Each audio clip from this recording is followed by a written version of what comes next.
আপন মা প্রতিবেশীর সাথে পালিয়ে যাওয়ার পরেও এত দুঃখ পায়নি ষোড়শী, যতটা সে সৎ মায়ের মৃত্যুতে পাচ্ছে। তার ক্ষণে ক্ষণে মনে হচ্ছে ভাগ্য বিষয়টা অনেক অদ্ভুত। এই তো লাজক চাহনির তারা বছর পাঁচেক পূর্বে তার জীবনে এসেছিল। ষোড়শীর আপন মায়ের থেকে তারার বয়স ঢের কম হলেও বুদ্ধিমত্তা ও যোগ্যতা নেহাত কম ছিল না। স্বামীর প্রথম পক্ষের 12 বছর বয়সী ষোড়শীকে সে শুরু থেকে বুকে করে আগলে রেখেছিল। বয়সের পার্থক্য কম হওয়ায় পাশের বাড়ির চাচি বিদ্রূপ কণ্ঠতে বলেছিল, বাপের বউ পাইছে, কিন্তু মাইয়ার কি যৌবনের লগে ভাগ্য ধুইয়া গেল। তারা অবশ্য এই কথা ভুল প্রমাণিত করেছিল। তার নিজের কোনো সন্তান ছিল না, সেক্ষেত্রে ষোড়শী তার সব ছিল। কিন্তু অকালে পুকুর পাড়ে পা ফসকে গিয়ে ঘাড়ে যে ব্যথাটা পেল, তা আর ঠিক হলো না। দীর্ঘ 4 মাস ভুগে আজ সে শান্তি পেল অবশেষে। শীতল মাটির গন্ধ ভেসে আসছে। সকলে দ্রুত হাতে মাটি সরিয়ে কবর প্রস্তুত করছে। সন্ধ্যার আলো ম্লান হয়ে এসেছে, সঙ্গে আকাশ জুড়ে একরকম বিষণ্ণ নীরবতা। ষোড়শী নিঃশব্দে দাঁড়িয়ে আছে, চোখ থেকে গড়িয়ে পড়া জল ওড়নাটার কোণ ভিজিয়ে দিচ্ছে। তারার সাদা কাফনে মোড়ানো নিথর দেহ নামানো হলো কবরে। ইমাম ধীরে ধীরে দোয়া পড়ছে। আশেপাশে সবাই ফুপিয়ে কাঁদছে। ষোড়শীর কান্না এলো না আর, কেবল বুকের ভিতর একটা দম বন্ধ করা শূন্যতা জমাট বাঁধছে। তারার সঙ্গে কাটানো প্রতিটা মুহূর্ত যেন স্মৃতির পাতায় জেগে উঠছে। প্রথম দিন যেদিন সে এসেছিল, কাঁচুমাচু মুখে তাকে মা ডাকতে বলেছিল, রাতে গল্প শুনিয়ে ঘুম পাড়াতো, পরীক্ষা খারাপ হলে বকতো, আবার মাথায় হাত বুলিয়ে বলতো, পরের বার ভালো করবি মা।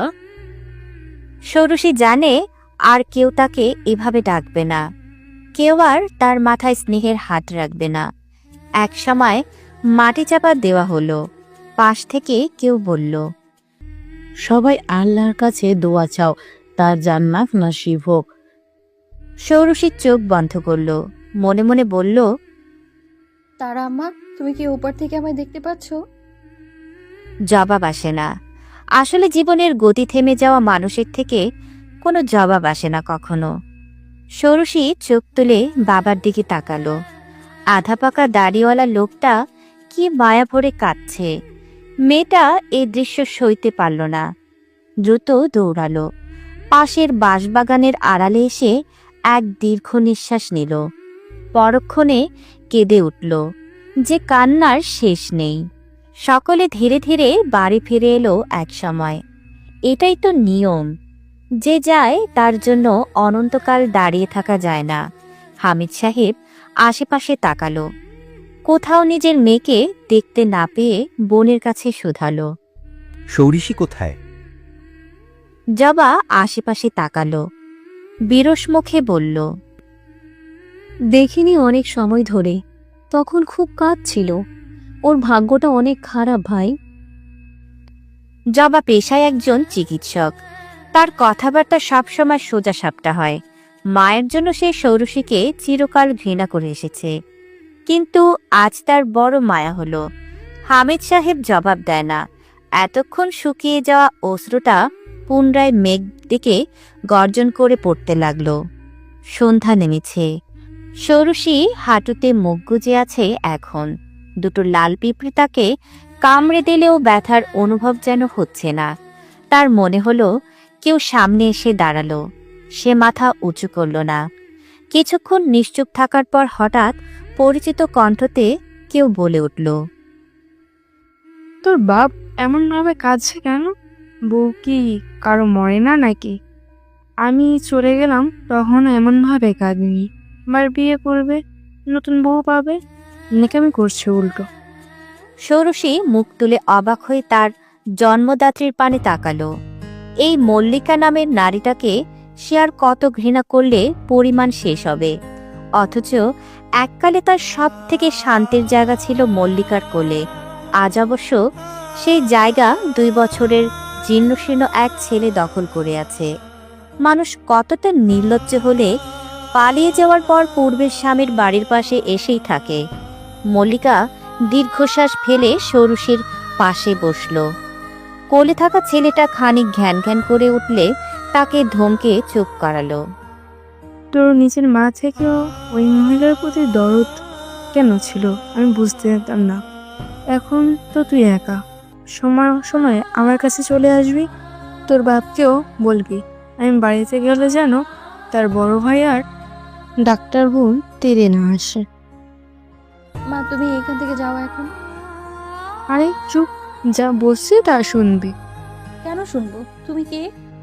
ও মা, তুই তো কেবল আমাকে মা বললি এইমাত্র, আর বলে কিনা তুমি কে? পাগল মেয়ে। মল্লিকা উচ্চস্বরে হেসে দিল। আরেকটু নির্জন হলে পরিবেশ যে কেউ তাকে ভূত বলে বিবেচনা করে নিত। ষোড়শী উঠে দাঁড়ালো। চলে যেতে নিলে মল্লিকা দ্রুত উঠে তার কোণে চেপে বলল, এত বড় সাহস কিসের তোর? তারাও কিন্তু কিন্তু বেশি সাহস দেখিয়েছিল। বেশি বুঝবি তো একেবারে জানটা খুবলে খাবো। চিনিস আমাকে? ষোড়শীর চোয়াল শক্ত করে চেপে ধরল সে। মেয়েটা ব্যথায় সরে যেতে চাইলে মল্লিকা একটা ধাক্কা দিল। অন্ধকারে কোনো ব্যক্তির সাথে ধাক্কা খেয়ে পড়ে যেতে নিলে মুহূর্তে সে আগলে ধরল মেয়েটাকে। ষোড়শীর কোমরের নরম ত্বকে শক্ত কোনো পুরুষের হাতের চাপ অনুভব করল। তার গা থেকে আসা সুগন্ধকে মেয়েটাকে চেনে। এই রকম সুগন্ধের একটা শার্ট তার আলমারির সব থেকে গোপন জায়গায় খুব সন্তর্পণে লুকানো আছে, যেটা বের করে সে প্রায় নাকের কাছে তুলে ধরে। দীর্ঘ নিঃশ্বাসের সঙ্গে ভালোবাসার সুঘ্রাণ নেয়। এ যেন তার বেঁচে থাকার সঞ্জীবনী। ষোড়শী মৃদু ফিসফিস করে বলে, আয়াত ভাই। এখানে কেন তুমি? আয়াত হচ্ছে ষোড়শীর বড় চাচার ছেলে, যাকে ষোড়শী একই সাথে ভীষণ ভয়ও পায়। ভয় পাওয়ার অবশ্য বিশেষ কারণ আছে। এই পুরুষটা আপাদমস্তক যেন এক রহস্য। আয়াত ধীরে ধীরে ষোড়শীকে সামলে দাঁড় করালো। মল্লিকা কিছুক্ষণ হা করে তাকিয়ে থাকলেও আয়াদের উপস্থিতিতে আর বাড়াবাড়ি করল না। ছেলেটাকে কোলে তুলে নিয়ে নাক সিটকে বলল, যা বলার ছিল বলে দিলাম, মাথায় রাখবি সেসব। এই বলে সে গায়ের শাড়ির আঁচল ঠিক করতে করতে হাঁটতে শুরু করলো অন্ধকারের মধ্যে। পেছন ফিরে আর তাকায়নি। ষোড়শী চুপচাপ দাঁড়িয়ে রইল। আয়েদের কণ্ঠ ভীষণ সুন্দর, প্রাচীন রূপকথার ধাঁধার মতন। ষোড়শীর হাতখানা শক্ত করে ধরে বলল, সকলকে এভাবে টেনশন রাখা মোটে উচিত হয়নি তোমার। এভাবে কাঁপছো কেন? ষোড়শী কথা বলে না, শুকনো ঢোক গিলে। কিছু একটা মনে পড়েছে তার। আয়াত খানিক সময় তার দিকে তাকিয়ে থেকে হাত ধরে টেনে নিয়ে যেতে থাকে। আয়াত ভাই আসতে। আমি ধীরে গেলে বাড়ির সকলে বের হয়ে যাবে তোমাকে খুঁজতে। আর তোমার মা কি বললো? কিছু না। আয়াত থেমে গেল। ষোড়শীর দিকে সরাসরি তাকালো। এই দৃষ্টিতে যেন আগুন আছে। ষোড়শী? এ ডাক উপেক্ষা করার সাধ্য মেয়েটির আছে নাকি? যা কথা হয়েছে তা বলে দিল। আয়াত বিদ্রুপ করে বলল, তোমার নারীটা ভীষণ মিস্টেরিয়াস, ভীষণ লোভী। চাচাকে রেখে চলে গেল, আবার তোর বাড়িতে ঢুকতে চাচ্ছে। ষোড়শী পুরুষটির এই ব্যঙ্গ গায়ে মাখল না। এখনো তার হাতখানা ধরে রেখেছে সে। আয়াত প্রচন্ড রকমের নারী বিদ্বেষী। কারণ অবশ্য ষোড়শী জানে না। হঠাৎ আয়াত বলে ওঠে, তুমি কি তোমার মায়ের মতন ষোড়শী? লোভী, কুটবুদ্ধি সম্পন্ন। হলেও সমস্যা নেই, আমি আগে থেকে তোমাকে ঘৃণা করি। আগে শুনতাম মেয়ে মানুষ কম খায়, তুই তো পুরুষ মানুষকে হার বানাবি সুরাসিনী। ভাত প্লেটে নিতে গিয়েও থেমে গেল ষোড়শী। কথাটা তার বাবার ফুপু বলেছে। ভদ্রমহিলার নাম জুহুরা। খুব অল্প বয়সে বিধবা হওয়ায় কাশেম সুলতানি সর্বদা নিজের ছোট এই বোনটিকে আগলে রেখেছে। ফলস্বরূপ ওনার চলে যাওয়ার পর তার সন্তানেরা জহুরাকে ভীষণ সম্মানের সহিত আগলে রেখেছে। বাড়ির সর্ববৃহৎ মাথা যেন সে। তবে জহুরা গ্রামে থাকে না, কাশেমের বড় পুত্র অর্থাৎ মজিদের সঙ্গে ঢাকা থাকে। তারার জন্য সকলে একত্র হয়েছে।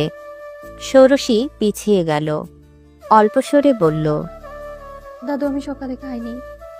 তো এখন কি একটু পরে খেলে হতো না? এখন আয়াত, আকাশ, তৃষা সকলে খেতে বাকি আছে। তাছাড়া তোর এত কিসের শোক? সৎ মা ছিল, যা দেখাচ্ছি সেসব আমার কাছে নাটক মনে হচ্ছে। জোহরা ভীষণ বিরক্ত হয়ে কথাগুলো বলল। বৃদ্ধার সাদা চুলগুলোতে মেহেদের প্রলেপ দেওয়া। ষোড়শী দীর্ঘ শ্বাস ছাড়ল। তাদের বংশটা ভীষণ বড়। কাশেমের 4 ছেলে ও 3 মেয়ে, সঙ্গে তাদের সন্তানেরা মিলে বিশাল এক পরিবার তৈরি করে। সকলে ঢাকা চলে গেলেও হামিদ এই গ্রামে পড়ে আছে। অবশ্য এতে তার লাভ আছে, বিশাল বড় গরুর খামার আছে, সঙ্গে কয়েক ধরনের বিদেশি ফল চাষ করে বেশ অর্থ তৈরি করেছে। ষোড়শীকে তার মায়ের কাজের জন্য কেউ বিশেষ একটা দেখতে পারে না, অথচ এককালে সকলে কত আদর করেছে। ঠিক আছে, সকালে খেলে তখন আমি আসছি। পুরো বিষয়টা দূর থেকে হামিদ দেখল। সে জানে তার একমাত্র মেয়েটা ভীষণ অবহেলিত। দরজার কাছটায় দাঁড়িয়ে বলল, ফুপুমা, আমার খাবার বাহিরে দাও। আর সৌরিশি, মা আয় তো। বাবার আদরের বাচ্চা হচ্ছে ষোড়শী। মেয়েকে সে এতটা ভালোবাসে যে কখনো কখনো আশেপাশের মানুষেরা বিদ্রুপ করে। এতে থোড়াই পরোয়া করে না হামিদ। জোহরা বাড়ির কাজের লোকের হাতে খাবার উঠোনে পাঠিয়ে দিল। ষোড়শীকে পাশে বসিয়ে ভাত মেখে তার মুখে তুলে দিয়ে হামিদ বলল, কাল তারার জন্য গরিব ও এলাকার মানুষদের খাওয়ানো হবে। তোকে যে যাই বলুক, মন খারাপ করবি না। ষোড়শী ভীষণ কষ্টে খাবার গিলছে, তার কান্না পাচ্ছে। নাক টেনে বলল, আমি তাদের কথাতে কিছুই মনে করি না, কিন্তু বাবা, বড় চাচা আবারও তোমার বিয়ের কথা বলছিল। এটা কি সম্ভব? আর এখন তুই বড় হয়েছিস, তোকে ঠিকমতো মানুষ করে বিয়ে দিতে হবে। এরপর বাকি জীবনটা আল্লাহর নামে কাটিয়ে দিতে পারবো। ষোড়শী হাত ধুয়ে নিল। প্লেট থেকে এক লোকমা ভাত তুলে বাবাকে খাইয়ে দিতে দিতে বলল, সারা জীবন এভাবে একা থাকা যায় বাবা? আমি তোমাকে বলছি, তারা আমার মতো কাউকে পেলে তুমি না করো না। লোকে খারাপ ভাববে। একা একা জীবন কাটানো খুব কঠিন বাবা। দিন শেষে মনের সব কথা সন্তানদের তো বলা যায় না। ষোড়শীর বয়স একেবারে অল্প, কিন্তু মেয়েটার কথাবার্তা ভীষণ সুন্দর। হামিদ বুঝতে পারল মেয়েটার ভবিষ্যতের জন্য খুব শীঘ্রই ভালো কোনো সিদ্ধান্ত নিতে হবে। আপাতত প্রসঙ্গ বদলানোর জন্য বলল, এসব কথা পরে হবে, আগে খেয়ে নে। তবে একা একা বাহিরে যাবি না, কেমন? ষোড়শী মাথা দুলিয়ে পিতার সাথে একাগ্রতা প্রকাশ করে বলে, ঠিক আছে বাবা। পুকুরের জল নিবদ্ধ যেন শ্যাওলা রঙের কাচের ওপর অলিখিত কোনো কবিতা ছড়িয়ে পড়েছে। সে শান্ত জলরাশি হঠাৎ ভেঙে গেল আয়াদের শরীরের কোমল আন্দোলনে। সূর্যের আলো তার কাঁধের ওপর গলে পড়েছে স্বর্ণরেণুর মতো। পাথরের মতো মসৃণ বুক জলের নিচে লুকিয়ে আবার উকি দিচ্ছে ঢেউয়ের ফাঁক ফোকর দিয়ে। জলগুলো ভেজে কালো তামার মতো, পিছন দিকে করে রাখা। দুচোখে কোনো ব্যাকুলতা নেই, শুধু প্রশান্তি। যেন এই জলেই তার একমাত্র শান্তির জায়গা। ধীরে ধীরে পুকুরের প্রান্ত ছুঁয়ে ফেরত আসছে সে। প্রতিটি হাতের টানে জল কাঁপছে নীলরূপা রেশমের মতো। জল থেকে উঠে দাঁড়ালো আয়াত। পাথরের সিঁড়িতে কিছুক্ষণ নীরব দাঁড়িয়ে রইল। শরীর থেকে গড়িয়ে পড়া জলবিন্দুগুলো যেন কোনো প্রাচীন সরোবরের গল্প শোনাচ্ছে। পেছনে শোরগোল শুনতে পেয়ে সেদিক পানে তাকালো সে। ষোড়শী ও তার ছোট বোন তীরা এদিকে আসছে, তাদের হাতে টাওয়াল ও সাবান। আয়াত কোমরে হাত রেখে বলল, এখানে কি কাজ তোদের? চমকে গেল ষোড়শী। তীরা উচ্ছ্বাসিত হয়ে বলল, বড় ভাইয়া তুমি এখানে? ভালো হলো, আমরাও গোসল করতে এসেছি। আয়াত আশেপাশে তাকালো। অনেকগুলো মানুষ দাঁড়িয়ে আছে। বিরক্ত হয়ে আয়াত বলল, বেলে গেছে তোদের, যাতে ফুর্তি করে এখানে আসতে হবে? যা, বাড়িতে এতগুলো ওয়াশরুম আছে। কিন্তু ভাইয়া, তেরা ভেতর যা, আমাকে রাগাবি না। তীরা ও ষোড়শী দুজনে সমবয়সী। মনটা খারাপ করে সে চলে গেল। ষোড়শী চলে যেতে নিলে তাকে থামিয়ে দিল আয়াদ। শোনো ষোড়শী, আয়াদ এগিয়ে আসছে।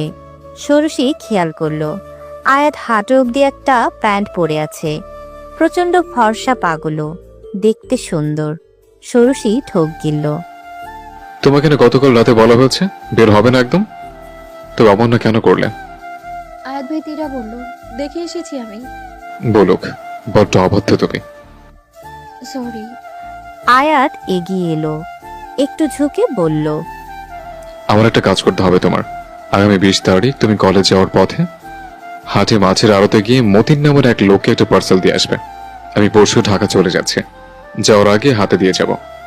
ষোড়শী বিভ্রান্ত হয়ে বলল, কেন? আর কি কাজ? আপনি বাবাকে বলেন।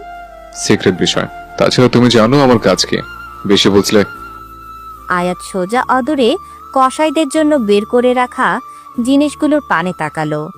ষোড়শী শুকনো ঢোক গিলল। একটা বিভৎস স্মৃতি স্মরণ হয়ে গেল তার। ভয় আর উত্তেজনায় পড়ে যেতে নিলে আয়াদের উদাম বাহু আঁকড়ে ধরল। তার নখের ছোঁয়া দাগ বসিয়ে ফেলল পুরুষটির হাতে। আয়াদের অবশ্য কোনো ভাবান্তর হলো না। আমায় মারবেন না প্লিজ আয়াত ভাই, আমার বাবার আমি ছাড়া কেউ নেই। ভয় নেই, আমি সুলতানি বংশের, আপন মানুষের ক্ষতি করব না, তবে আমার কথা শুনতে হবে, ওকে? ষোড়শী ধীর ভঙ্গিতে মাথা নাড়ালো। মেয়েটির মেদুর ঠোঁট জোড়া তীর তীর করে কাঁপছে। আয়াত বাঁকা হেসে বলল, আমাকে ভয় পেয়ে আবার আমাকে আঁকড়ে ধরেছ? কেমন ভীতি হলো তোমার ষোড়শী? মেয়েটি সরাসরি আয়াদের চোখের পানে তাকালো। এ যেন স্বপ্নের দেশে প্রবেশের পথ। মেয়েটির হারিয়ে যাওয়ার আগে মনে পড়ে এ পুরুষ অতীব ভয়ঙ্কর, তার থেকে পালাতে হবে অতি শীঘ্রই। ছোট ভাই যাচ্ছে, ষোড়শীকে যেন আমাদের সাথে ঢাকাতে নিয়ে যায়। আপনি না করে দিবেন। মেয়েটা যুবতী, আমার বাড়িতে দুটো ছেলে আছে। আয়াত বা আকাশের উপর যদিও বিশ্বাস আছে আমার। সালেহ স্ত্রীর কথাতে কোনো উত্তর দিল না। মাহমুদা এতে যথেষ্ট বিরক্ত হলো। বিছানাতে বালিশটা রেখে বলল, আপনি আমার কথা শুনেছেন? শুনেছি, কিন্তু হামিদ, চাইলে আমার পক্ষে অস্বীকার করা সম্ভব না। তাছাড়া এই বাড়িতে একা সারাদিন মেয়েটাকে রাখা ভীষণ অনিরাপদ। আমরা তো তাকে নিরাপত্তা দিতে বসে রইনি। তাছাড়া হামিদের বিয়ের কথা চলছে, 40 দিন গেলে তখন না হয় বিয়ে করিয়ে দেন। আহা মাহমুদা, তুমি আমি চাইলেই কি বিয়ে হয়? তাছাড়া একজন যোগ্য সঙ্গী না পেলে হামিদও বিয়ে করতে রাজি হবে না। আর এত বড় বড় কথা বলো না। নিজের বোনের মেয়েকে তুমি মাসের পর মাস এনে বাড়িতে রাখো। তো কি, আমার এত বড় বাড়ি, সে আমার বোনের মেয়ে। ষোড়শী ও আমার ভাইয়ের মেয়ে। তাছাড়া বাড়িটা তোমার নয়, আমার। আমি এই ব্যাপারে কোনো কথা শুনতে চাচ্ছি না। মাহমুদা বুঝতে পারল আর কোনো ধরনের কথা বাড়ানো সমীচীন হবে না। রাগ করে রুম থেকে বের হয়ে এলো সে। বারান্দায় দাঁড়িয়ে দেখতে পেল দূর থেকে মল্লিক গলা উঁচু করে এই বাড়ির পানে তাকিয়ে আছে। কপাল কুণ্ঠিত হয়ে গেল তার। এককালে মল্লিকা তাকে ভীষণ যন্ত্রণা দিয়েছে। শাশুড়ি বেঁচে থাকতে মাহমুদার নামে শুধুই বদনাম করত। যখন মল্লিকা চলে গেল পরকিয়া করে, তখন সে যা খুশি করেছিল।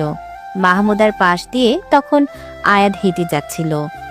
তাকে থামিয়ে সে বলল, আয়াত শোনো। জি আম্মু। ওদিকে দেখো মল্লিকা কিভাবে বাড়ির ভিতর দেখছে। তাকে একটু তাড়িয়ে দিয়ে আয় তো, অসভ্য মহিলা কোথাকার। শুধু তো দাঁড়িয়ে আছে, এতে সমস্যা কি? বাড়িতে এত মানুষ ও আত্মীয়, তারা দেখলে কি বলবে? আয়াত ধীর গতিতে মাথা দুলালো। মায়ের কথা শুনে ধীর পায়ে বারান্দা থেকে নেমে নিচে এলো। মল্লিকা তখনও গেটের পাশে দাঁড়িয়ে বাড়ির ভিতর তাকিয়ে আছে। আয়াতের চোখে চোখ পড়তেই মল্লিকা একবার হালকা হাসল। কিছু দরকার? আয়াত ঠান্ডা গলায় জিজ্ঞেস করল। মল্লিকা কুণ্ঠিত হয়ে বলল, না, কিছু না, এমনি দেখতে এলাম। পুরোনো বাড়িটার টান তো যায় না, বুঝছোস? এত বড় অনুষ্ঠান, শুধু শুধু টাকা নষ্ট করছো তোমরা। বাড়ির ভিতরে তাকানোর কিছু নেই, যা দরকার হলে বলেছেন, আর না হলে রাস্তা খালি করুন, সবাই দেখছে। দেখুক, আমি কি ভূত নাকি যে ভয় পাবে সকলে? উল্টো ভূত তো হলো তারা। মল্লিকা খিটমিট করে হেসে উঠল। আয়েদের মুখখানা ভীষণ গম্ভীর হলো। ধীর কণ্ঠেতে বলল, আপনার সস্তা রসিকতা শোনার সময় আমার নেই চাচি। রসিকতা না রে ছেলে, সত্যি বলছি। তাহলে এক সত্য আমি বলবো। আয়েদের ঠোঁটের কোণে বিদ্রুপময় হাসি ফুটে উঠল। সে এগিয়ে এসে খানিকটা ঝুঁকল। ভদ্রমহিলা অনেকটা ভরকে গেল যেন। ছোট চাচা প্রত্যেক সপ্তাহে নিয়ম করে পুকুর পাড় পরিষ্কার করায়। আজ দুপুরে গোসল করার সময় পুকুরের এই পাশ থেকে দীর্ঘক্ষণ তাকে একটা জিনিস বেশ উপলব্ধি হলো। শুকনো পথে পড়ে গেলে কিভাবে তারা চাচে? তো এমন সময় যখন ষোড়শী বাড়িতে থাকে না, এমনকি চাচাও না, কাছের লোকেরা দুপুরের খাবার খেতে ব্যস্ত ছিল। তো এসব আমাকে বলে কি লাভ? আয়াত সোজা হলো। সরাসরি কারো আত্মার ভেতর তাকানোর ক্ষমতা যেন আছে তার। মল্লিকার মুখ দেখে তাকে ভীতু মনে হচ্ছে। আপনার মতলব কি আসলে? ষোড়শীকে আমি চাই, ও আমার মেয়ে। মেয়েকে আপনি ভালোবাসেন, এটা আমি বিশ্বাস করি না। কাহিনী কি আমাকে বলেন। আমি ওর মা আয়াত, ওকে দিয়ে দাও। আমি তোমাদের বাড়ির দিকে কখনো তাকাবো না। ষোড়শীর দিকে তাকানোর সাহস করবেন না, তা নয় আমি এমন অবস্থা করবো যে পালানোর পথ পাবেন না। আপনি জানেন না আয়াত সুলতানি কি জিনিস। আমাকে রাখাবেন না, এখান থেকে যান।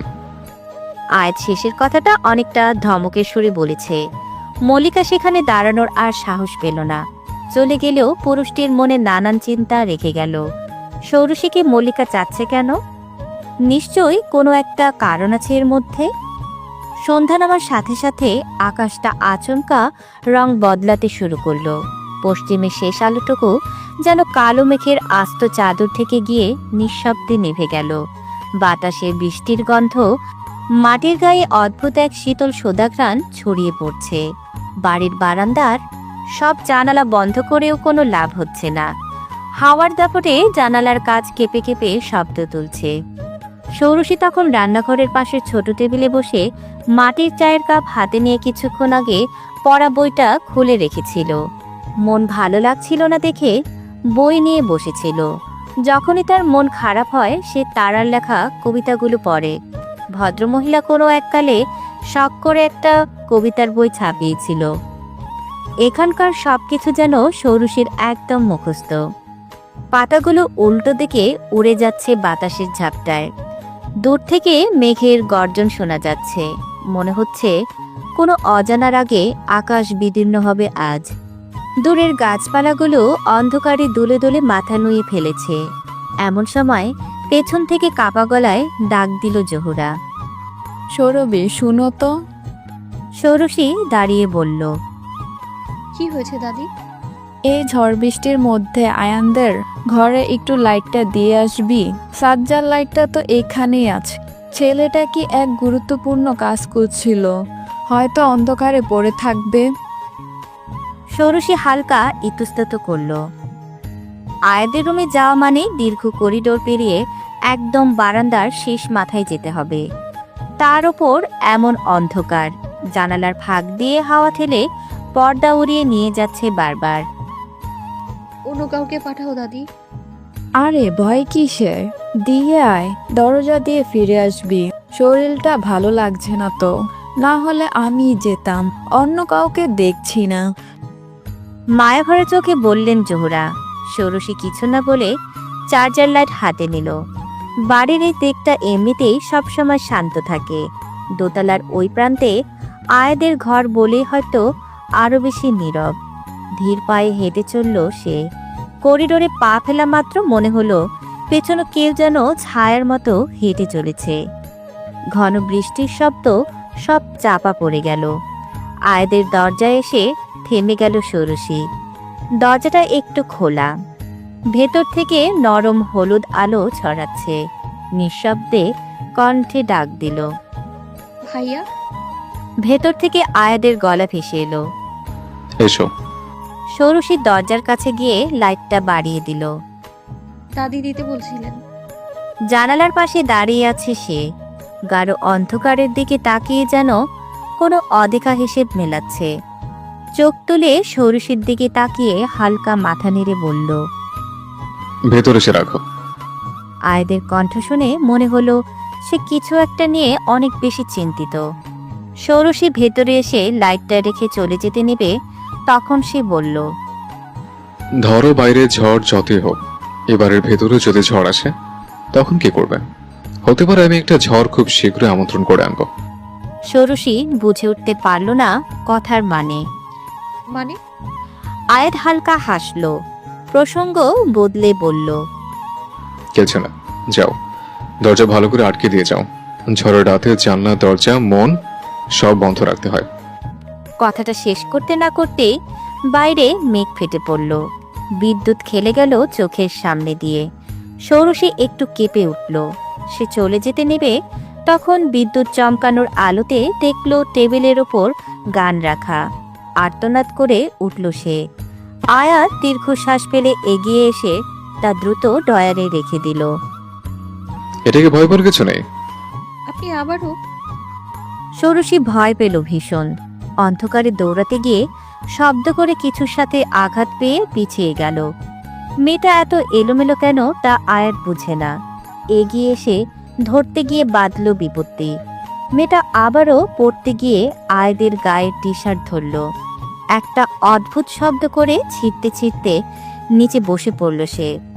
মেয়েটার হাত আয়াদের কোমরে স্পর্শ করতেই সে খপ করে ধরে বলল।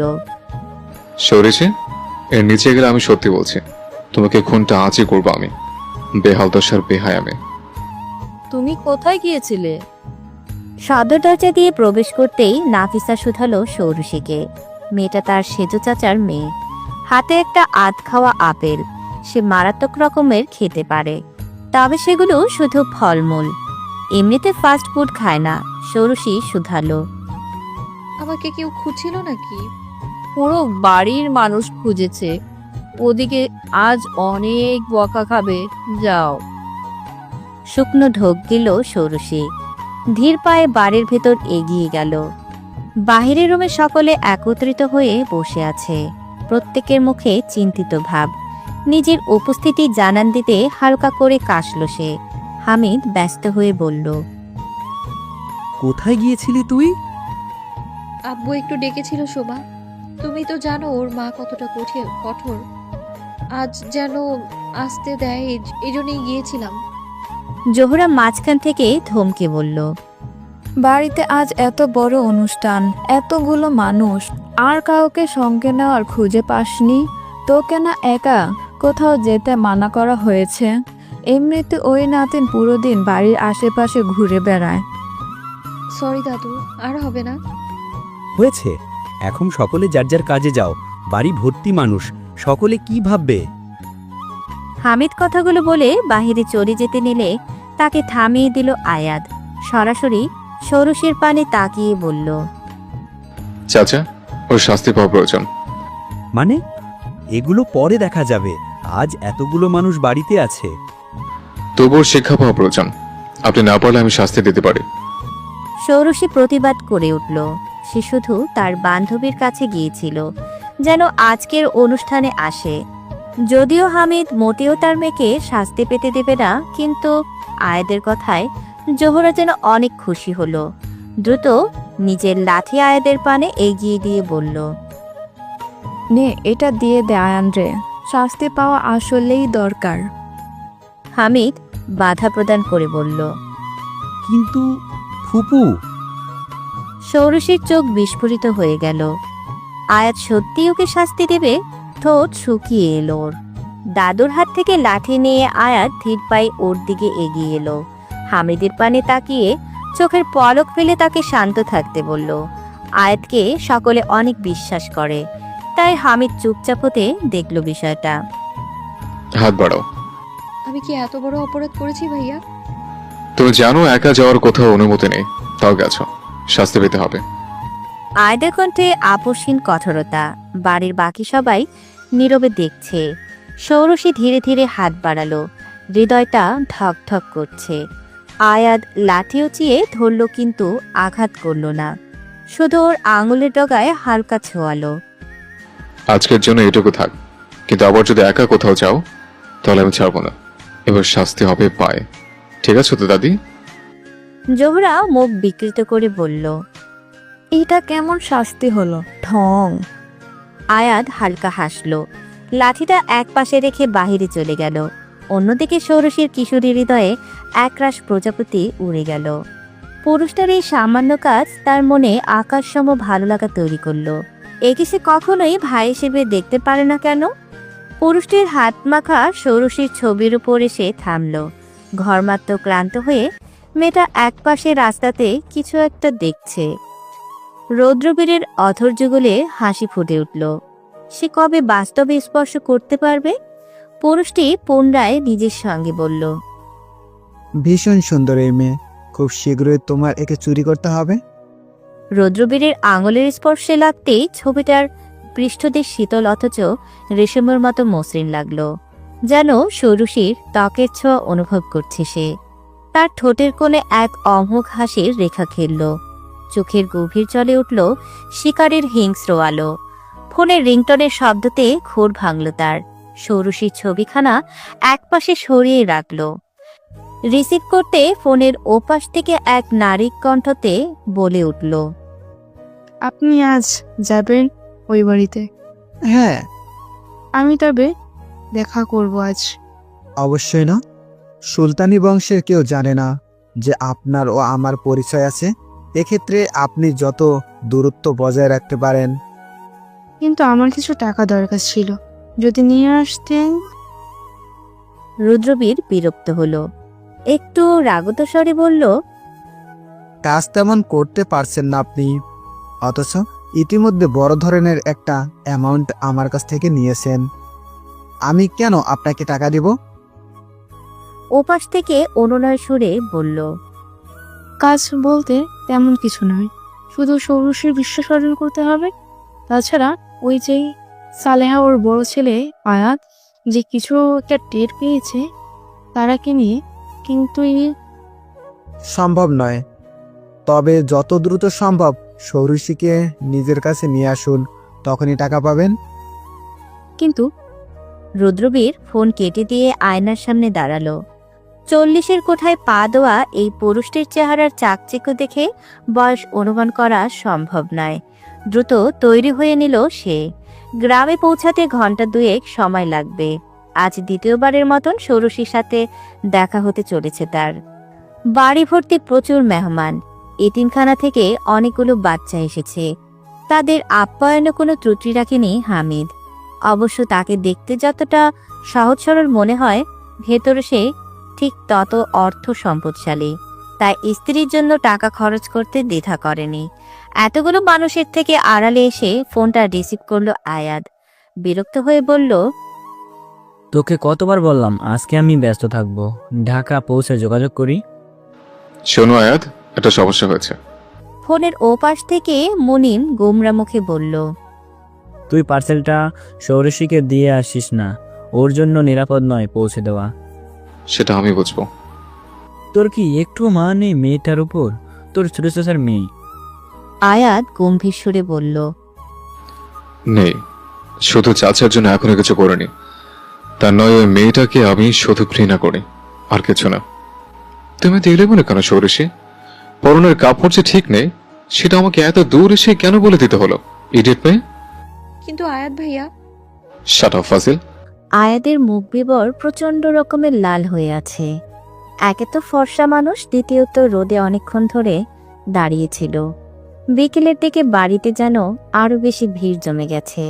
দূর থেকে সে দেখল ষোড়শীর পরনে থাকা কামিজটা ছিঁড়ে হালকা সরে আছে। বিকেলের পরন্ত রোদের ছোঁয়া এসে স্বল্প উন্মুক্ত হয়ে থাকা পেটে স্পর্শ করে তার উজ্জ্বলতা যেন বৃদ্ধি করে দিয়েছে। ব্যাস, আয়াদের রাগের জন্য যথেষ্ট কারণ ছিল। এমনিতে বড় হওয়ার ছোট ছোট কথায় নিজের থেকে অল্প বয়সীদের সে মারে। ষোড়শীও সেই তালিকার বাহিরে নয়। মানুষকে যদি পেট দেখানোর বহু শখ থাকে বলে দিও, চাচাকে বলে বিয়ে দিয়ে দেব। ষোড়শীর কামিজের পাশটা আয়াত ছোট একটা স্কার্ফ দ্বারা বেঁধে দিল। ভাগ্যিস তীরার কাছে ছিল এটা। এই পুরুষটা ষোড়শীকে অপমান করার একটা সুযোগ যদি ছাড়ত, তাহলে সুনিশ্চিতভাবে সেই দিন পৃথিবীর তৃতীয় বিশ্বযুদ্ধ শুরু হতো। সরি আদ ভাইয়া। অ্যাকচুয়ালি তোমার নাম সরিষি নয়, সরিষি রাখা উচিত ছিল। এই, তুমি কি ভাতের সাথে সরি মেখে খাও? আপনি আমার নাম কেন বিকৃতি করছেন আজব? কিভাবে এটা ছিঁড়েছে আমি জানবো কি করে? আয়াত ঠোঁট বাঁকিয়ে তাকালো, চোখে মুখে বিরক্তি ফুটে উঠেছে। তোমার জানার দরকার নেই, দরকার ছিল নিজের কাপড় ঠিক রাখা। ষোড়শী ফুঁসে উঠল। আয়াদের এই শাসন করার অভ্যাসটা অসহ্য লাগে ওর মাঝে মধ্যে, যেন ও ছোট বাচ্চা। আপনার এত মাথা ব্যথা কেন আমার পোশাক নিয়ে? আমি কি ইচ্ছে করে ছিঁড়েছি? তাহলে কি বাতাস শেষে ছেড়ে নিয়ে গেছে? আয়াত ঠান্ডা গলায় বলল। ষোড়শী দাঁতে দাঁত চেপে রাগ সামলালো। আশেপাশে দিয়ে যতগুলো আত্মীয় যাচ্ছে, তারা একবার করে দুজনের পানে তাকাচ্ছে। আপনি সব সময় এইভাবে ঝাড়েন কেন? একবারও ভাবলেন না আমারও খারাপ লাগতে পারে? সকালেও এমন করলেন আপনি। খারাপ লাগলে লাগবে, এটা তো তোমার শেখার বয়স, আর আমি তোমার বড়। কি শেখার বয়স? আপনি কি আমার বাবা? তোমার বাবা না হলেও বাবার ভাইয়ের ছেলে, এবং তোমার থেকে বড়। ষোড়শী এবার মুখ ঘুরিয়ে ফেলল। ও জানে তর্ক করে কোনো লাভ নেই। আয়াত যখন রেগে থাকে তখন এভাবে কথা বলে, কিন্তু তাও তার গলার ধমক ওর ভিতরটা ছিন্ন ভিন্ন করে দিচ্ছে। আপনার এই ধমকি ধামকি ছাড়ুন তো, ঠিক আছি আমি। ঠিক থাকলে আমি এত দূর থেকে ছুটে আসতাম না। যাই হোক, আমি একটু পর বের হব, আমার রুমে পার্সেলটা নিতে চলে আসবে। ষোড়শী মনমরা হয়ে মাথা দোলালো। আয়াত চলে গেলে স্কার্ফটা ধরে নিজের রুমে এলো সে। আলমারি থেকে সুতির একটা পোশাক বের করে দ্রুত পরে নিল। দরজায় করাঘাতের শব্দ হলো। ওপাশ থেকে কাজের মেয়েটা জানালো তার বাবা তাকে ডাকছে। মাথায় ভালো মতন কাপড় মরিয়ে সে চলল বাহিরে। সব বড়রা একত্রে বসে আছে। ষোড়শী খেয়াল করলো একজনকে, রুদ্রবীর। এই ভদ্রলোকটাকে তার মোটেও পছন্দ না, কেমন করে যেন তাকিয়ে থাকে। বাবা ডাকছিলে? হ্যাঁ, এই যে রুদ্রবীর, তুমি ওর কথা বলছিলে, দেখো এসেছে। সরিষি, এনাকে মনে আছে তোমার? ষোড়শী ঈষৎ হেসে বলল। ভালো আছেন আঙ্কেল? রুদ্রবীরের চোখের রং পরিবর্তন হলো আঙ্কেল সম্বোধনে, কিন্তু তার থেকে 23 বছরের ছোট একটা মেয়ে নিশ্চয়ই এটা বলেই ডাকবে। কিন্তু পুরুষটি এই ডাক সহ্য করতে পারে না, মৃদু হেসে বলল। কেমন আছো বাচ্চা? জি ভালো। এসে পাশে বসো। ষোড়শী অনিচ্ছা সত্ত্বেও রুদ্রবীরের পাশে এসে বসল। তৎক্ষণাৎ তার কাঁধে হাত রাখল। নিজেকে যথাসম্ভব সংযত রাখার চেষ্টা সে। তোমার পড়াশোনা কেমন চলছে বলো ষোড়শী? মিস তারার কথা শুনে ভীষণ খারাপ লাগলো। কষ্ট পেও না, যখন খারাপ লাগবে আমাকে কল করো, তোমাকে ঘুরতে নিয়ে যাব। কি মিস্টার হামিদ, আপনি কি যেতে দিবেন ষোড়শীকে আমার সাথে? অবশ্যই, তোমাকে আমি ভীষণ বিশ্বাস করি, কাছের মানুষ বলে কথা। দেখলে ষোড়শী, এখন তোমার বাবাও রাজি আছে, যাবে তো? চেষ্টা করব। ষোড়শীর কণ্ঠ যেন নিজের অজান্তে কেঁপে উঠল। রুদ্রবীরের হাতের স্পর্শ ওর শরীরের লোম খাড়া করে তুলেছে। গা ঘিনঘিনে একটা অনুভূতি হচ্ছে, অথচ আশেপাশের সবাই এত স্বাভাবিক যেন কিছুই হয়নি। রুদ্রবীরের চোখে অদ্ভুত হাসির আভাস দেখা গেল, কিন্তু কিছু বলার উপায় নেই। আশেপাশে সবাই ওর বাবার চেনা মানুষও কাছের আত্মীয় স্বজন। এখানে কোনো অভিযোগ তোলার মানেই হবে নিজেকে অস্বস্তিকর অবস্থায় ফেলা। রুদ্রবীর ধীরে ধীরে বলল। চেষ্টা করো, যাওয়ার প্রস্তুতি নাও, আমি কিন্তু সিরিয়াস বাচ্চা। ষোড়শীর ঠোঁট কামড়ে ফেলল। এক মুহূর্তের জন্য চোখ তুলে তাকালো বাবার দিকে। তিনি নিঃসংশয় নিশ্চিত মেয়েকে নিয়ে কোনো ভয় হতে পারে এই চিন্তা একবারের জন্য মনে আসেনি। হালকা হাসার চেষ্টা করে ষোড়শী বলল। দেখা যাক। ভালো, তাহলে কথা রইল, তোমার চুলগুলো খুব সুন্দর। ষোড়শীর মেরুদণ্ড দিয়ে শীতল স্রোত বয়ে গেল। আতঙ্কে ওর নিঃশ্বাস চেপে ধরছে, তবুও মাথা নিচু করে রইল। এহেন সময় আয়াত এলোমেলো পায়ে ঘরে ঢুকলো। এক নজরে পুরো দৃশ্যটা দেখে নিল সে। তারপর ভারী গলায় বলল, সৌরেশী, তুমি এসো তো একবার, জরুরি কথা আছে। রুদ্রবীর ভ্রুকুচকে তাকালো। কি কথা, এখানেই বলো না। পার্সোনাল ম্যাটার, এখানে বলা যাবে না। সৌরসী উঠে দাঁড়াতে রুদ্রবীর ওর হাতটা ধরে ফেলল। আরে এত তাড়াহুড়ো কিসের? আয়াদের চোখ বিবর্ণ হয়ে উঠল। সে খুব স্বাভাবিক ভঙ্গিতে রুদ্রবীরের হাত থেকে সৌরসীর হাত ছাড়িয়ে নিয়ে বলল, আমি নিয়ে যাব, আপত্তি আছে? রুদ্রবীর ঠোঁটের কোণে কুটিল হাসি টেনে বলল। না, কোনো আপত্তি নেই। ঘরের বাতাস ভারী হয়ে উঠল। সৌরসী নিঃশব্দে আয়াদের পাশে দাঁড়ালো। আয়াত তখনও রুদ্রবীরের চোখে চোখ রেখে তাকিয়ে আছে। হামিদ অবাক হয়ে বলল, কি কথা? সৌরশীকে নিয়ে আমি এখনো ঢাকা ফিরবো চাচা, দরকার আছে। মানে? কিন্তু কেন? বাবা রাতে আপনাকে বিস্তারিত বলবে। সৌরশী, যাও, তৈরি হয়ে নাও। আমি যাব না। আর যাব কেন ঢাকা? বাবা তুমি কিছু বলো। চুপ, কথা বলো না, এক্ষুনি তৈরি হবে। আমার জীবন কি আপনার অনুসারে চলবে আয়াত ভাই? আর কেন চলবে? আয়াত ভ্রুকুচকে ধীরভাবে বলল, যেন আশেপাশে কেউ না শুনতে পায়।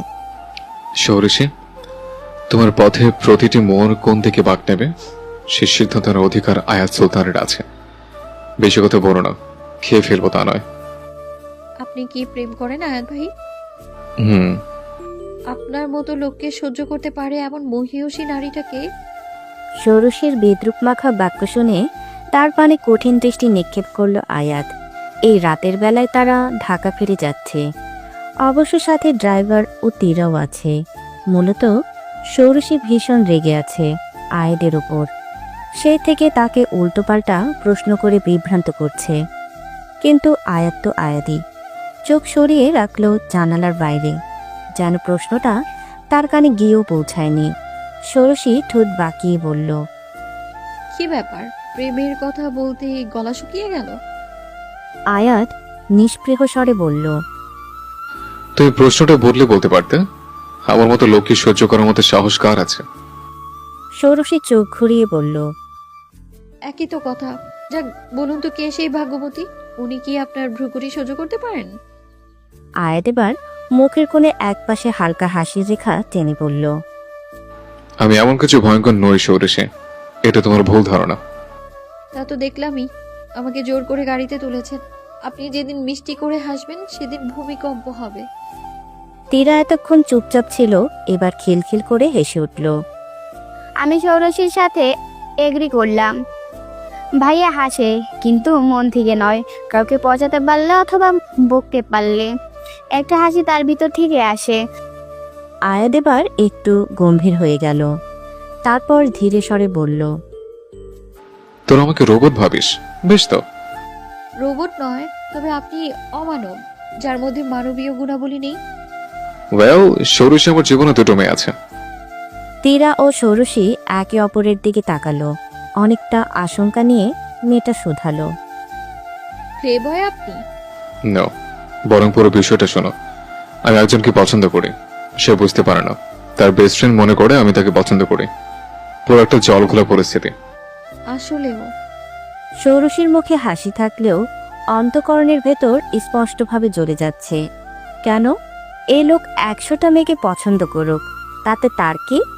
গাড়ির মধ্যে নীরবতা নেমে এলো। ড্রাইভারের পাশে বসে আছে আয়াত।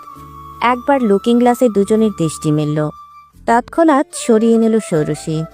হঠাৎ তার মনে হলো আয়াত তো নারীদের ঘৃণা করে, তবে কোনো মেয়েকে ভালোবাসে কিভাবে?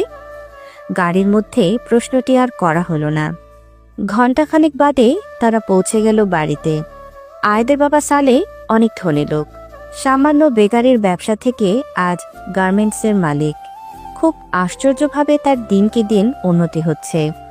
বিশাল বড় জায়গা নিয়ে তাদের বাড়িটা। গেটের ভেতর ঢুকে গাড়িটা থামতেই তীরা নেমে চলে গেল। সৌরসী আস্তে ধীরে নেমে তার জিনিসপত্র নামালো গাড়ি থেকে।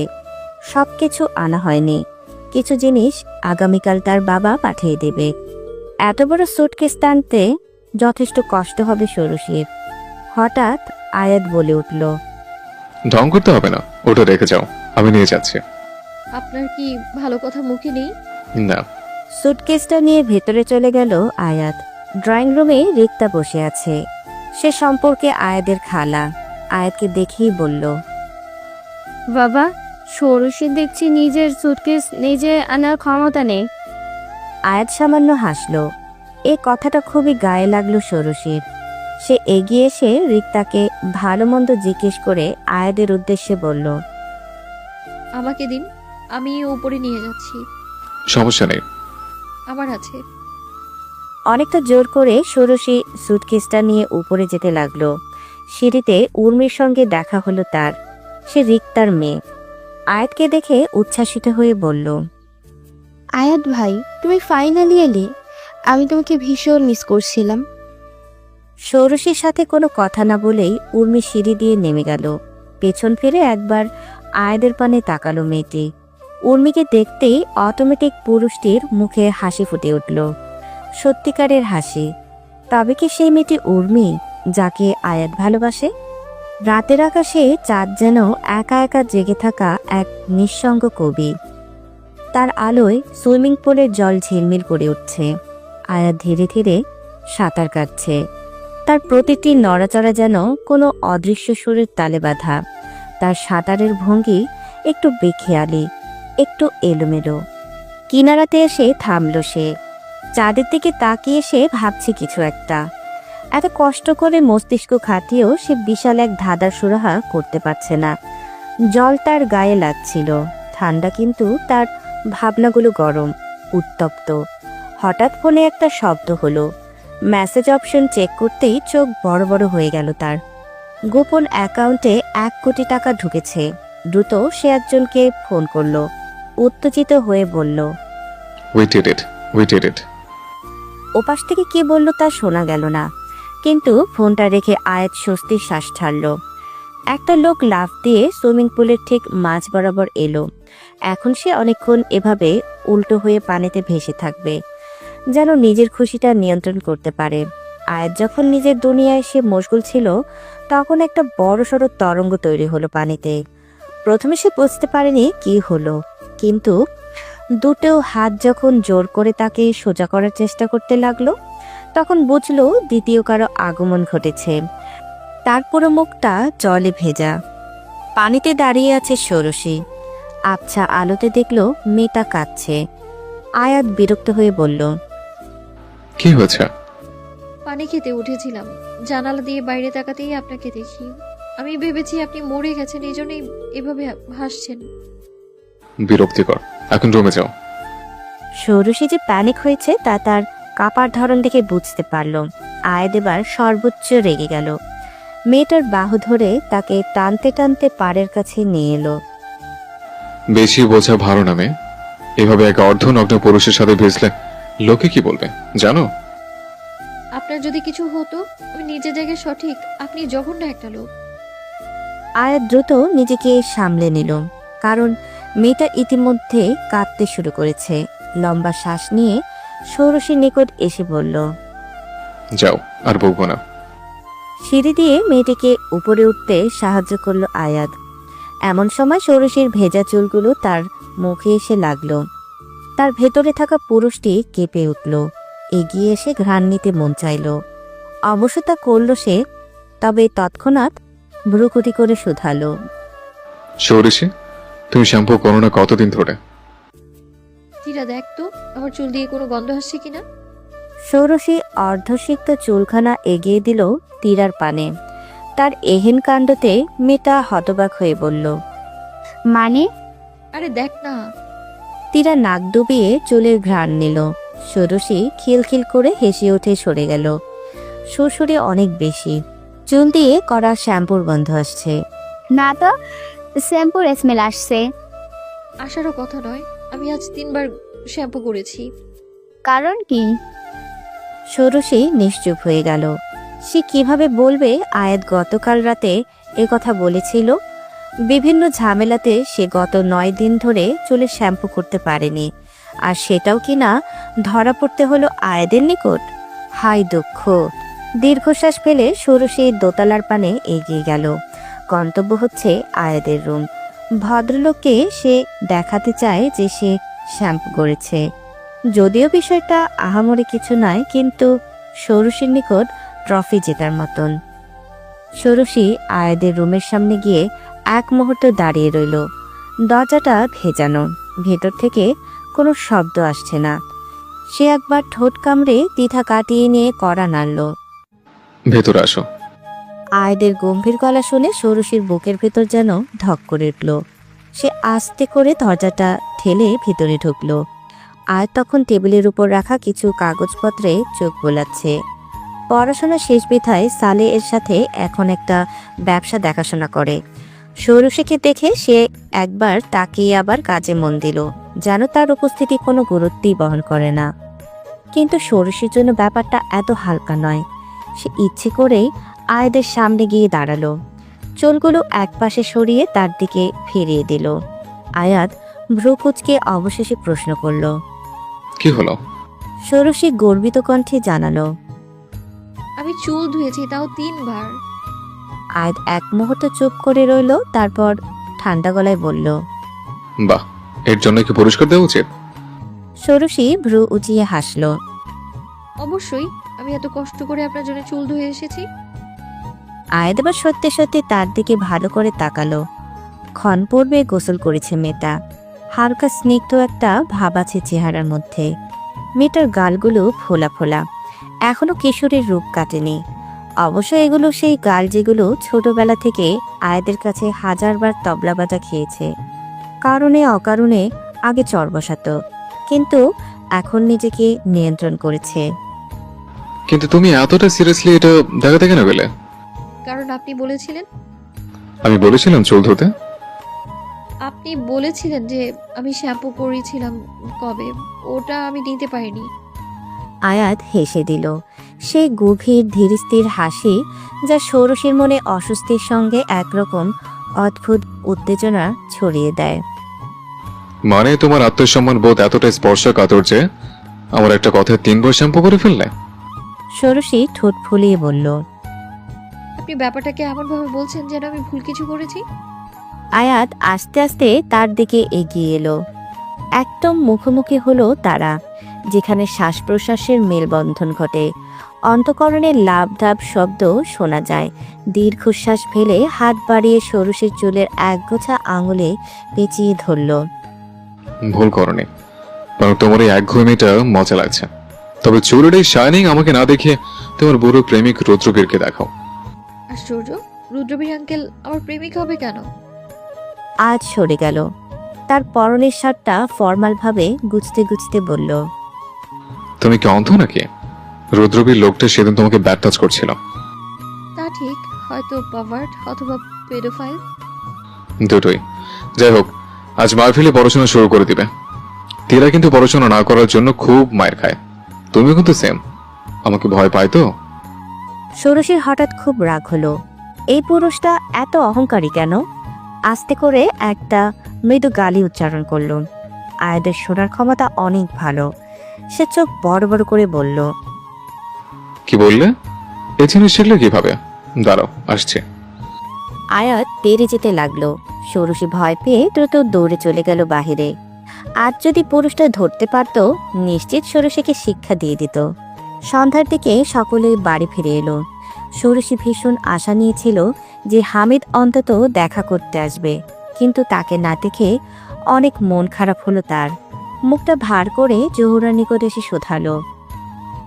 বাবা এলো না কেন দাদু? জহুরা ঝাঝালো সুরে বলল, তোর বাবার কি খেয়ে দিয়ে কাজ নেই আজ? শুধু তোকে নিয়ে বসে থাকে। একটা অনুষ্ঠান গেল, সব কিছু সামলেই তো আসতে হবে। ষোড়শী আর কথা বাড়ালো না। এখন সন্ধ্যার সময়। সে রোজ 2 কাপ চা খায়। 1 কাপ সকালে আসার আগে খেয়েছে, আরেকটা বানানোর জন্য রান্নাঘরে এলো। চুলায় গরম পানি দিয়ে দুধ আর চিনি বের করতে লাগলো। তখন মাহমুদা রান্নাঘরে এলো। লম্বা জার্নির ক্লান্তির ছাপ তার চোখে মুখে বোঝা যাচ্ছে। সে ভ্রুকুচকে বলল, চুলাতে কি করিস? চা বানাই চাচি। যখন এলাম তখন দেখলাম চা খেলি, আবার এখন কেন? এই বাড়িতে এত বেশি চা কফি আয়াত বা আকাশ ছাড়া আর কেউ খায় না। এখন থেকে দিনে একবার করে চা খাবি। ষোড়শীর হাত থেমে গেল। কখনো যে খাওয়া নিয়ে খোঁটা শুনবে তা কখনো ভাবেনি। ষোড়শী একটু থমকে গেল। রান্নাঘরের নরম আলোয় তার মুখটা মুহূর্তের জন্য ফ্যাকাশে দেখালো, কিন্তু সে কিছু বলল না, শুধু চামচ দিয়ে দুধটা আরেকটু নাড়ল। মাহমুদা অপেক্ষা করলো যেন ষোড়শী তার কথার প্রতিবাদ করে, কিন্তু কোনো উত্তর না পেয়ে বিরক্তির সঙ্গে ফিরে গেল। নিজের ভাগ্যের উপর হালকা হেসে ষোড়শী চায়ে চুমুক দিল। মল্লিকার উপর তীব্র অভিমান জমা হলো তার। এহেন সময় তার ফোনের রিংটন বেজে উঠল। অচেনা নাম্বার। রিসিভ করতে ওপাশ থেকে বলল, হ্যালো আমার পদ্মমালা, কেমন আছো তুমি? ষোড়শী ভ্রু কুঁচকে বলল, কে? রুদ্রবীর। তোমার রুদ্রবীর? কেমন আছেন রুদ্রবীর আঙ্কেল? আমার ফোন নাম্বার পেলেন কোথায়? That's not fair Shorashi. আমি কত সুন্দর করে তোমাকে পদ্মমালা বলে ডাকলাম, আর তুমি কিনা আমাকে আঙ্কেল বলে ডাকলে। তো কি বলবো? আমার এত সুন্দর নাম আছে, ওটা বলে ডাকো। মানে রুদ্রবীর বলে। ষোড়শী দীর্ঘশ্বাস ফেলে বলল, তা কি কখনো হয়? আপনি গুরুজন, আর 1-2 বছর হলে তখন দাদা বলে ডাকতে হতো। বস্তুতপক্ষে ষোড়শী এখন রুদ্রবীরকে তার বয়স নিয়ে খোঁচা দিয়েছে, কিন্তু ভদ্রলোক মনে হয় আমলে নিল না। চেয়ারে আরেকটু হেলান দিয়ে বলল, চলো সমুদ্র দেখতে যাই আমরা। বাংলাদেশের সমুদ্র নয়, বরং মালদ্বীপে যাই। সঙ্গে তোমার কাজিনরাও যেতে পারবে। ষোড়শীর এই আলাপ ভীষণ বিরক্তিময় লাগছে। শুধু বাবার জন্য সে চুপচাপ গিলছে। বরং এত বেশি বিদঘটে এই সংলাপগুলো যে হাতে থাকা মিষ্টি দুধ-চা তেতো লাগছে। সে তা ফেলে দিল জানালা দিয়ে। আমি যেতে চাই না। তাছাড়া আয়াত ভাই বলে দিয়েছেন পড়াশোনা ঠিকঠাক না করলে আমার শাস্তি দেবেন। তাদের কথা তুমি এত শুনো কেন? তারা আমার আপনজন, অবশ্যই শুনবো তাদের কথা। রুদ্রবীর ঋণাত্মক ভঙ্গিতে বলল, ভুল বললে। এই পৃথিবীতে মা আর বাবা ছাড়া কেউ আপন নয়। একটা কঠিন সত্য বলি, এই যে তোমার সৎমা তারা, যে কেন তোমাকে এত ভালোবাসতো জানো? কেন? কারণ তার নিজস্ব কোনো সন্তান ছিল না, তাই। অন্যদিকে তোমার বাবার সম্পত্তি আছে দেখে তোমার ব্যবসায়ী চাচা এত কদর করেন। এগুলো সমাজের বাস্তব চিত্র, তোমার বুঝতে হবে। তারাকে নিয়ে এমন একটা কথা বলার জন্য অনেক রাগ হলো ষোড়শীর। সে অনেকটা কটুস্বরে বলল, আমার আম্মাকে নিশ্চয়ই আপনি আমার থেকে ভালো চিনতেন না আঙ্কেল। এই দেখো, রেগে গেলে। আমি আমার জীবনের অভিজ্ঞতা থেকে তোমাকে কথাগুলো বললাম। আপনার জীবনে খারাপ অভিজ্ঞতা রয়েছে দেখে আমার জীবনের সাথে তা মিলতে হবে এমন কোনো বাধ্যবাধকতা নেই। আমার আম্মা ভালো মানুষ ছিলেন। ওয়েল পদ্মমালা, রেগোনাথ। চলো টপিক চেঞ্জ করি। তোমার আপন মা মল্লিকার সাথে তোমার যোগাযোগ হয়? না। করা উচিত। এটা সত্য, ভদ্রমহিলা অন্তত খারাপ কাজ করেছে, কিন্তু মা তো মাই হয়, তাই না? ষোড়শী নিশ্চুপ হয়ে রইল। মল্লিকার জন্য মাঝে মধ্যে তার খারাপ লাগে, কিন্তু সে যোগাযোগ রাখতে চায় না। সে ধীর গলায় বলল, আমাকে চাচি ডাকছেন আঙ্কেল। আপনার সাথে আমি পরে কথা বলি। হ্যাঁ হ্যাঁ অবশ্যই, আমি আবার কল করব তোমাকে। রুদ্রবীর ফোন রেখে দিলে ষোড়শী হাঁপ ছেড়ে বাঁচল। রান্নাঘর থেকে বের হতেই উর্মির সাথে দেখা হলো। ষোড়শী মিষ্টি করে হাসল। আপু বাইরে গিয়েছিলেন? উর্মি লম্বা শ্বাস ফেলে বলল, হ্যাঁ রে, আয়াত ভাইয়ের কয়েকদিন ধরে আমার হাতের তৈরি কেক খেতে মন চেয়েছিল। আমি সেটার জন্য জিনিস কিনতে গিয়েছিলাম। তুমি কি আমাকে একটু হেল্প করবে, যদি ব্যস্ত না থাকো তো? ষোড়শী ধনাত্মবোধক মাথা দোলালো। উর্মি তার হাতে থাকা ব্যাগটা দিয়ে দ্রুত রান্নাঘরে ঢুকে গেল। মেয়েটা ল নিয়ে পড়েও এত ভালো রান্না করে কিভাবে তা ষোড়শীর আশ্চর্য লাগে। ষোড়শী ব্যাগটা নিয়ে রান্নাঘরে ঢুকলো। উর্মি একগাল হাসি দিয়ে বলল, তুমি জিনিসগুলো বের করো, আমি এর মধ্যে ব্যাটারটা রেডি করি। ষোড়শী কথা না বাড়িয়ে বের করতে লাগলো, কিন্তু তার মনোযোগ উর্মির উচ্ছ্বাসের দিকে আটকে রইল। সে লক্ষ্য করল উর্মি যখন আয়াদের কথা বলছে তার চোখে এক ধরনের আলো খেলে যাচ্ছে। একটা চুপচাপ ভালোবাসার দীপ্তি। তার আর কোনো কথা বলতে মন চাইল না। খানিক বাদে কেকের গন্ধে পুরো রান্নাঘর মোমো করে উঠল। উর্মি ওভেন থেকে বের করে তা দ্রুত ঠান্ডা করে ডেকোরেশন করে নিল। কেমন হয়েছে দেখতে? সুন্দর না? ভীষণ। তুমি একটা বড় স্লাইস পাবে, কিন্তু আয়াত ভাইয়ের খাওয়ার পর। ঠিক তখনই বাহিরে গাড়ির শব্দ হলো। আয়াত ফিরেছে বোধহয়। উর্মি উচ্ছ্বাসিত হয়ে বাহিরে এসে দেখল আয়াত হন্তদন্ত হয়ে প্রবেশ করল। ড্রয়িং রুমে মাহমুদা বসে আছে। ছেলেকে দেখে শুধালো। এই কি অবস্থা তোর? কোথায় গিয়েছিলি? গিয়েছিলাম এক জায়গায়। মা, আমি এখন রুমে যাব। রাতে খাবারের জন্য আমাকে ডাকবে না দয়া করে। কিন্তু কেন? প্লিজ মা। পেছন থেকে একবার উর্মি ডাকলেও সেটা শুনল না আয়াত। সিঁড়ি দিয়ে উপরে উঠে গেল। মনমরা হয়ে উর্মি রান্নাঘরে এলো। আয়াতকে আবার এই কেক দিতে দিতে আগামীকাল রাত হয়ে যাবে। তখন আর সে খাবে না বাসি বলে। সেক্ষেত্রে তার পুরো কষ্ট বৃথা। কম্পমান কণ্ঠে ষোড়শীকে ডাকলো।